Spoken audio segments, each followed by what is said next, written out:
Alright, response video to the Modern Mystic on the Larry Summers thing again, and more specifically on cash again, and currency, the value of it, and why it's significant when you print it, and all of that, because he just doesn't appreciate, I don't think, the problem at all. So he suggests, instead of tax and spend or borrow and spend, he suggests spend, print and spend. Print and spend. Here's currency, 1985 to 2013, 14, whatever. See, kind of an ugly line. And this is all these bond purchases, not the current ones from QE, because we didn't release the cash yet. We haven't allowed it out of the reserve account. So this number doesn't include the money in reserve accounts.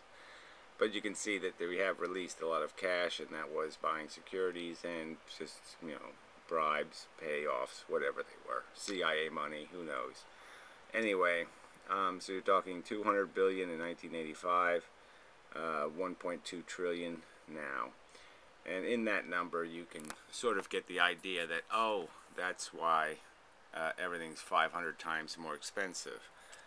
Yeah, or 600 times, depending on what you're talking about.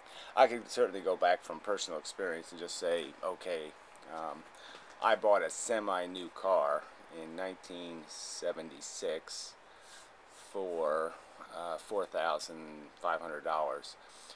Its list price new was $7,000, and it was a really premium car. I mean, a 500 cubic inch engine. Nice lacquer paint, Grand Prix, made out of real steel, all of that kind of shit. That car today would cost you, what, $50,000? So let's not pretend there hasn't been a huge amount of inflation. It's just that people don't like to talk about it in any kind of real terms. They like to talk about it in what they throw in the basket terms. But in real terms, that's the inflation, and that's why it exists, is because of that chart, because that money was printed. I'm saying some inflation is good, that much inflation is bad. And that money should not have been printed, and that was stupid. And the mystic thinks that we could up at another trillion, another 2 trillion, another 3 trillion, another 5 trillion. And somehow it would all work out okay, that our currency wouldn't crash on international markets, and the Europeans would still be paying the same price for oil, but we'd be paying twice as much, or 3 times as much. Oil would go to $300 a barrel for us, anyway.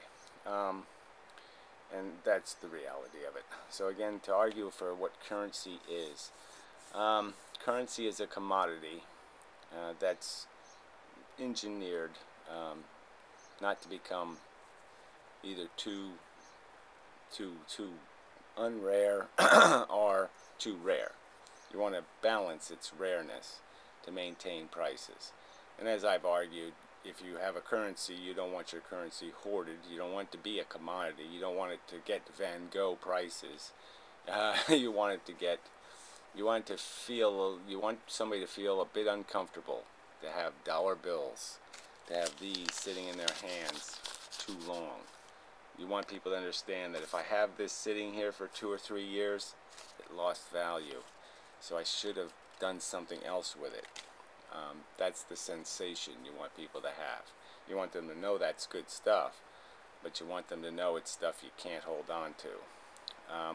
So every time, all the digits are technically a claim on cash. So all the digits created by deposits, technically, right, that were actually a byproduct of loans. Okay, but let's just, for the sake of it, say the digits are created by the deposits, just for, I'm not trying to be technically inaccurate for a malicious purpose. I'm just saying, let's just understand traditional banking, and let's just apply it in that sense for a little bit, just because it makes the language easier to use. Because, well, if I say loans, it makes it obvious right from the start what's taking place. But anyway, every time you put your cash into another institution, as soon as it's deposited in another institution, it's not cash anymore.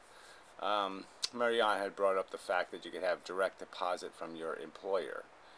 well, then you never really had any cash. You were never given cash. If you deposit the money in a bank, if it goes into a bank account, it is converted from a claim on cash to a claim on stuff. And that distinction needs to be understood. It may well have been, like I said, if I put my cash in the bank, I don't own cash anymore. I now own a claim on stuff. The stuff that has been mortgaged, or the stuff, presumably, that will be created in the future. But my claim now migrates to what the bank has invested in, which is stuff. Stuff in the future, or ownership of stuff in the past. So I either get a pie of the collateral it has, a piece of the pie of the collateral it has, or I get a piece of the future profits it's invested in. But that's what I've basically converted my money into. And although I think I have a right to ask for the cash back, I think you can understand that it might take a little while to unravel the stuff back into cash. It might take a while to sell the collateral, get the cash, and give it to me. Or it might take a while for the future profits to be made and for me to get the cash from those future profits. So that's why I called cash a buffer currency, is because it requires lag time, and it provides a medium for that lag time. So runs in the bank are a problem because everybody thinks they're entitled to the cash they had, that their money is supposed to be worth. But they did, in fact, put their money somewhere else, and it's not cash anymore. And they really don't have a claim on cash. So FDIC insurance is basically saying, look, there's digits that are created in the world, okay, that are reliable. And so mortgages are FDIC insured in terms of the deposits that are paying for mortgages, technically, would be FDIC insured. So that's basically what you're getting. When you put your cash in a bank, you're not supposed to be doing stock market investment. So when you have a regular bank account paying nothing almost as interest, but something, okay, some 0.005 or whatever, you get your 53 cents a year on your savings account. That's because that money is supposed to be just doing regular banking. It's not buying Google stock, it's not doing all this other stuff, it's doing the good loans, the loans that are secure and collateralized. So the government FDIC insures it, basically saying, look, that stuff is I will guarantee that that stuff is worth the cash. And so they're basically saying, yeah, we'll give you cash for it because it's a good digit. But I think in your head you should understand that, okay, I might have to wait for the cash, or that might be boomerang cash in the sense that, you know, they're going to definitely encourage me to give them back the cash. So in the previous conversations I've argued about how if there was a run on the bank, I would give people the cash, of course, because they're entitled to it if it's FDIC insured money. But it would be through a mechanism of loaning the money to the banks and obliging the banks to pay the Fed back in cash, which means they'd have to encourage their customers to give them cash back, so they could pay the cash back. The cash would go back out of circulation. The chart would go back down again. I'm on second thoughting. I'm thinking there might be better mechanisms of creating cash that actually says on it emergency cash, or some other mechanism where you could guarantee that it's an understanding that this is cash, but it's only going to be in circulation temporarily, or some other promise to the fact that you do own something of legitimate cash value. It's just going to take a while for it to be converted. So you could say this is a claim on collateralized commodity stuff, houses and stuff. You know, a house note, a mortgage note, whatever it would be. But anyway, that might be a better way to do it, just so it's clearly understood that this is only a provision for you buying food and having your regular life and all that kind of stuff. The other choice would be to create some sort of, maybe it'd be a little more expensive, but an account, a secure account, you could accept payment, you know, your money through, where the federal government would basically be paying you interest. So you'd be getting an interest payment on your cash if you kept it in this account with the government, and that way they could control how much cash was released. So anyway, I'm not getting to the real necessary part of this video, which is this necessary understanding that you cannot you cannot recklessly, frivolously disregard the importance of maintaining the integrity of cash and cash money, the dollar. Okay, and the dollar is cash, and cash is the dollar, and it does decide the relative values between countries and commodities. And if you print cash, you will create inflation, and it's not a good idea. So I think that has to be pulled right off the table. Printing the money in any kind of volume will guarantee you inflation, and unless you're in an environment where you can guarantee the inflation of wages commensurate to that inflation, it's very dangerous to the working class, and a game not to be played. So clearly understanding again that when money is put in a bank, when cash doesn't die, cash doesn't go away, cash recirculates, and it recirculates in being transformed from a claim on cash to a claim on stuff. That's what it does. Every time it goes through a transaction, it's likely being converted from a claim on cash to a claim on stuff.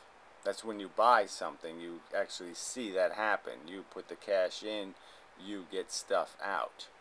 That's how cash works, and that's how it works in the back room as well as in the retail front room. It converts claims on dollars to claims on stuff.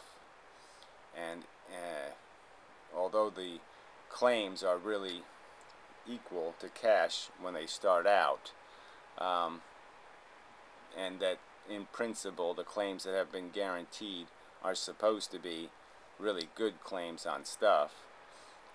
Obviously we have a lot of really bad claims on stuff out there. The Obama Fed has insured crap assets merely to prevent the bankruptcy of rich people, and so there's lots of bad claims being insured to cash, even though they have no cash value.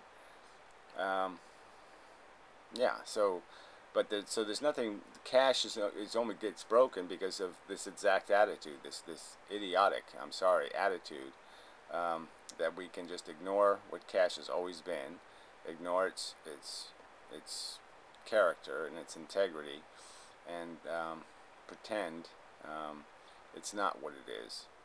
It doesn't have any intrinsic integrity. Its intrinsic integrity is built out of the fact that we can control it, and it is controlled, and it's being controlled by people who have no regard for it, and they're destroying it, and they'll destroy us with that disregard. It's just really stupid not to. Alright, I can't say it's really stupid not to understand this because I've never put these in this. I've never said it actually in those words. So this is the first time I've said it in these exact words. That when you put cash in somebody else's, some other person's hands, you might quite likely be converting your cash into a claim on stuff. It's no longer cash. You don't own cash anymore. And your claim, you might have to have a bit of respect for that fact. When you go to convert your digits, you might have to understand that the government might tell you you have to wait 30 days for all of your cash. We'll give you some today and some tomorrow and some the next day, but we're not going to give it to you all at once because you don't really have cash anymore. You have claims on stuff, and we have to tell the bank to sell the stuff to get your cash. That kind of thing.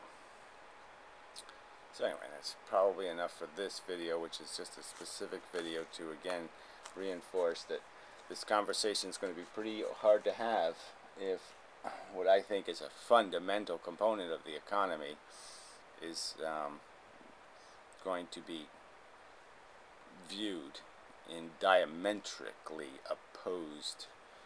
It's going to have a angel devil kind of opposite perception of what its role is in the game, and without resolution of that, it seems like all this whole conversation, who's brilliant and who's an idiot, is changing. Everything changes because you don't understand, or we don't have agreement on this fundamental element of the economy.